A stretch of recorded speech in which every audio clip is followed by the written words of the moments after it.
শহরের ব্যস্ততা ছেড়ে ঈদের আগে সবাই ছুটে আসে গ্রামের বাড়িতে। আর গ্রামের সেই চিরচেনা গরু বাজার যেন হয়ে ওঠে আনন্দের মিলন মেলা। হ্যালো ভিউয়ার্স, আসসালামু আলাইকুম। আমি রাহাত। আজকে চলে আসলাম আমাদের প্রিয় কলিমা গরুর বাজার। আর এই প্রিয় কলিমার গরুর বাজার আমাদের 6 নং পূর্বজোরকারণ ইউনিয়নের একটি ঐতিহাসিক গরুর বাজার।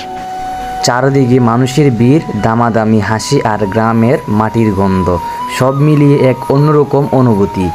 গরু বাজার শুধু গরু কেনা বেচার জায়গা না, এটা গ্রামের মানুষের আনন্দ, ভালোবাসা আর ঈদের আগমনী বার্তা। গরু বাজারে গেলে মনে হয় পুরো গ্রাম যেন একসাথে প্রাণ ফিরে পায়। চারদিকে মানুষের ভিড়, গরুর ডাক, পরিচিত মুখ আর ঈদের আনন্দ, সব মিলিয়ে এক অন্যরকম অনুভূতি কাজ করে হৃদয়ে। শহরে হাজারো আলো থাকলেও গ্রামের গরু বাজারে সেই কাঁচা মাটির গন্ধ আর মানুষের হাসির কাছে সব কিছু অন্যরকম লাগে।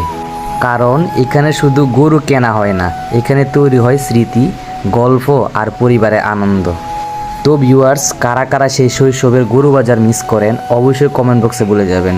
তো বন্ধুরা, সকলে ভালো থাকবেন, দেখা হবে অন্য কোনো ব্লগ ভিডিওতে। আল্লাহ হাফেজ।